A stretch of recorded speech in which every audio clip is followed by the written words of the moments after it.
2026-27 కేంద్ర బడ్జెట్లో తెలంగాణ రాష్ట్రానికి దక్కిన కేటాయింపులు చూస్తే తెలంగాణ అభివృద్ధికి ముఖ్యంగా హైదరాబాద్ మహానగరం దేశంలోనే అతిపెద్ద లాజిస్టిక్స్ అండ్ ట్రాన్స్పోర్ట్ హబ్గా ఎదిగేందుకు ఈ బడ్జెట్ బలమైన పునాది వేసింది.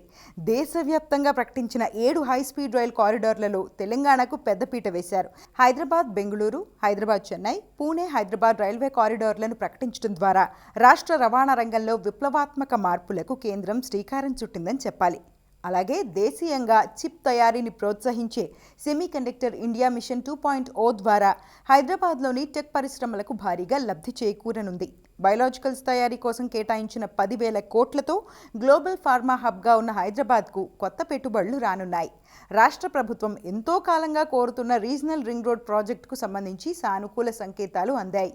రాష్ట్రంలోని కీలక రైల్వే స్టేషన్ల ఆధునికీకరణ, కొత్త లైన్ల సర్వే కోసం బడ్జెట్లో నిధుల కేటాయింపులు జరిగాయి. తెలంగాణలోని చారిత్రాత్మక కట్టడాలు, ఆధ్యాత్మిక క్షేత్రాలను నేషనల్ హెరిటేజ్ పర్యాటక సర్క్యూట్లో భాగంగా అభివృద్ధి చేయనున్నారు. అలాగే హైదరాబాద్, వరంగల్ వంటి ప్రాంతాల్లో ఉన్న చిన్న మధ్య తరహా పరిశ్రమలకు కొత్త క్రెడిట్ గ్యారంటీ పథకం ద్వారా సులభంగా రుణాలు అందనున్నాయి.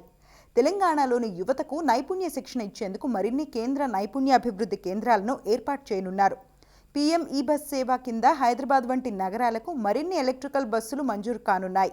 అయితే రాష్ట్ర ప్రభుత్వం కోరిన మెట్రో రైల్ 2వ దశ విస్తరణ, మూసీ రివర్ ఫ్రంట్ అభివృద్ధి వంటి ప్రాజెక్టులకు నేరుగా భారీ కేటాయింపులు లేకపోవడం కొంత నిరాశ కలిగించినా ఇతర మౌలిక వసతుల పద్ధతుల ద్వారా నిధులు పొందే అవకాశం మాత్రం తెలంగాణకు దక్కబోతోంది.